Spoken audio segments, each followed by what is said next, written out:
The island nation known as Comoros does not have very much history, and it is very brief, but following the rules of this series, this will just be a pretty short video compared to the rest. Comoros may have been inhabited by people of Malayo-Polynesian descent by the 5th or 6th century, and possibly earlier. Others came from nearby Africa and Madagascar, and Arabs also made up a significant portion of the early population. The islands did not appear on a European world map until 1527, when they were depicted by the Portuguese cartographers. The first Europeans known to visit the archipelago somewhat later in the 16th century appear to have been the Portuguese.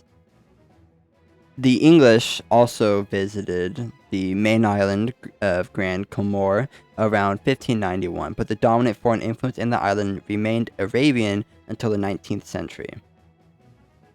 In 1843, France officially took possession of Mayotte, which is an island near the Comoros archipelago, and in 1886 it placed the other 3 islands under its protection. Administratively attached to Madagascar in 1912, Comoros became an overseas territory of France in 1947 and was given representation in the French National Assembly. In 1961, a year after Madagascar became independent, the islands were granted internal autonomy. Majorities on 3 of the islands voted for independence in 1974, but most of the inhabitants of Mayotte favored continuing French rule.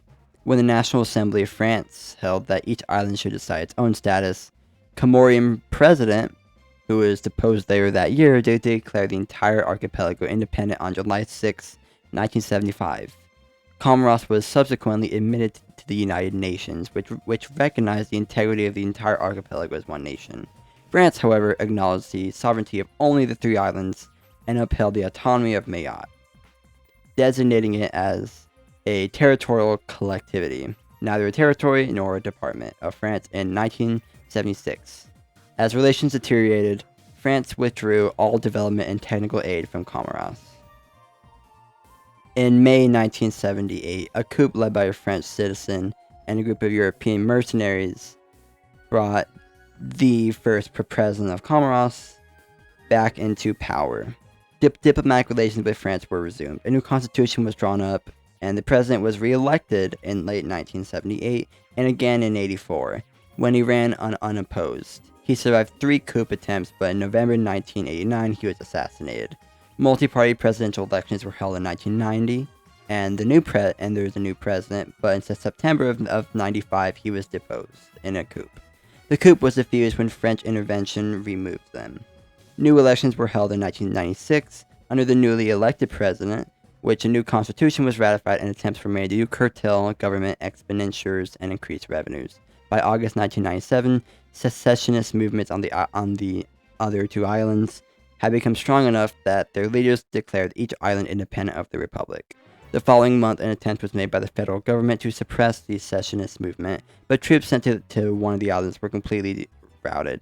The independence of the 2 islands was not recognized by any political polity outside the islands. However, attempts to mediate the situation by international organizations failed.